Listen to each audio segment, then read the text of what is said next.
Monday, December 23rd, 2024, Maneco 64, home of alternative economics and contrarian views. So yeah, a lot of snow behind me. We've come to Switzerland to spend Christmas with the family, and we drove up from Geneva yesterday. Usually it takes just under 2 hours to come to our final destination, but it took almost 3.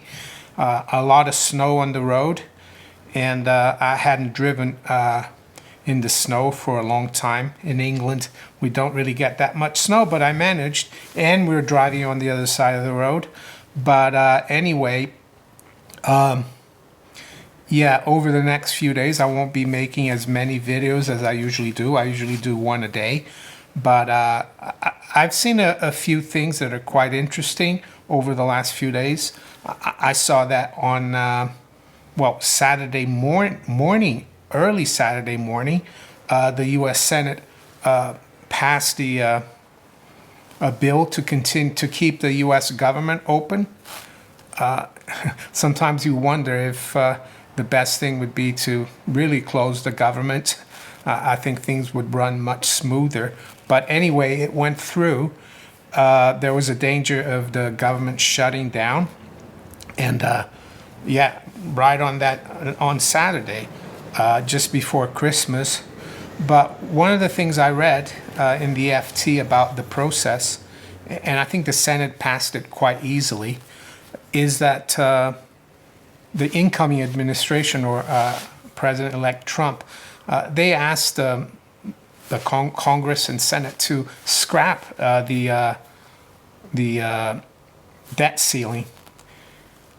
And yes, in a way that would be more positive in terms of not having to go through this every 2 years, putting the markets under pressure, debt markets, treasury markets. But the other thing that's interesting, one of the senators, and this could be biased, of course, but he said that the incoming administration wanted an extra $4 trillion of spending. I'm not sure if that's true, but I think the other side of the coin of having no debt ceiling is that it becomes a lot easier to borrow and spend. And yeah, so even though I think the treasury market could recover a little bit, we've seen yields rise quite a bit ever since September 18th, when the Fed started cutting rates. The 10-year yield has gone up almost 1%, while the short-term rate was cut by 1%. So the curve is steepening. It's telling me that investors, financial markets, are concerned about inflation. The other thing I've seen that's really interesting is that 2024 so far has been the biggest move by investors into bonds, at least in the West. I think something like $600 billion.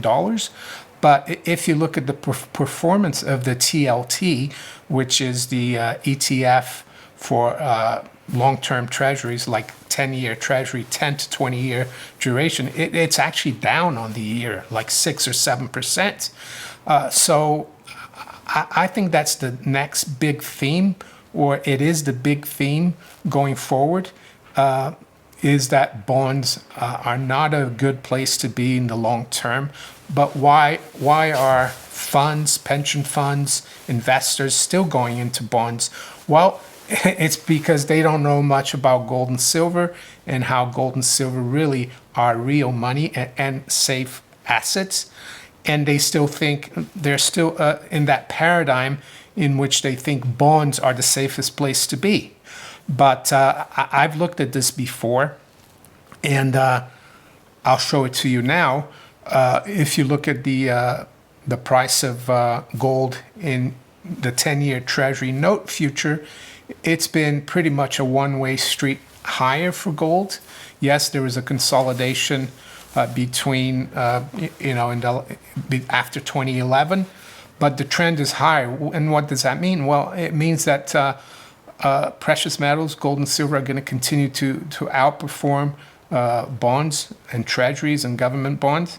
But I think, unfortunately, the gold market is so ignored, and investors and fund managers and financial professionals still think that bonds are safe. It's still part of that 60-40 deal, right? 60 stock, 40 bonds. And but I think that's going to change. That's one of the themes, I think, for 2025. People are going to wake up to the fact that they need some precious metals, be it the physical gold and silver, or even the miners, the big mining companies. Maybe not the mining exploration, the junior miners, but yes, that's the way I see it. Even though I'm still bullish on the, well, speculatively speaking, I think it's good to have some junior miners. Exploration, I have some. Of course, I'm not going to bet the whole house on it, but I think that's the way forward. And bonds, in my opinion, the only place to be if you want to finance Uncle Sam or John Bull in the UK or Mr. Brussels. The only safe place is in the short-term bills. And why is that? Well, because they mature, let's say, every month, every 3 months, or every 6 months. And if interest rates don't go down, you can always reinvest at a higher rate. So it's safer. But again, fiat currencies and the debt that backs them is going to continue to lose value, and it's going to be a losing proposition. And I think it's going to hurt millions, hundreds of millions of people across the West, because a lot of the pension funds that are run by governments, by states, by companies, they're going to keep piling your savings, unfortunately, into these bonds. Hopefully they will wake up and realize that it's good to have some gold and silver. Even if you're not going to put the whole thing in it, you should have some insurance. So that's the way I see things. What else is happening geopolitically? Of course, I don't have to add that much. We know there's a lot of problems out there everywhere around the world. And I recently interviewed Simon Hunt, who's a geopolitical analyst, economic analyst in Dubai. He thinks we're going to continue to see these regional wars, and it will culminate in 2028. And I'm not even sure about that. It could be sooner than that. Let's hope it doesn't happen. But what else is going on? Well, I had a quick look at the markets this morning. Of course, it's going to be very quiet. Tomorrow is Christmas Eve. But I've seen that silver is trying to get back up towards 30. Spot silver, gold is up slightly as well. And keep an eye on treasury yields. Yes, we've corrected quite a bit.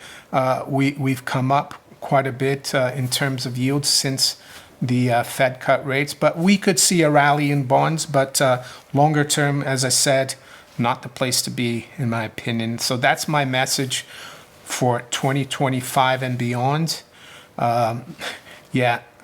It's going to be like back in the 70s when they used to call bond certificates of confiscation, because you might get your $100 back.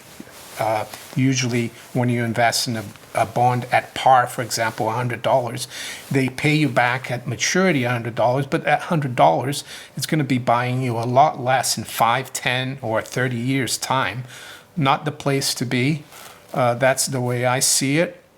And yes, so yeah, it was snowing a lot last night. It's still snowing today. It's going to keep snowing, but I think it's going to stop tomorrow, Christmas Eve.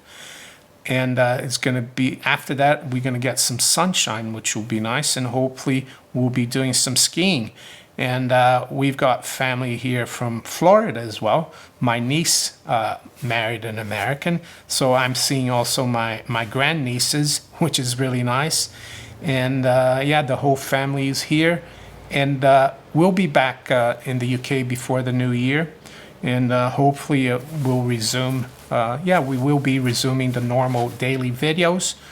And yes, I wish you all a really Merry Christmas and a Happy New Year.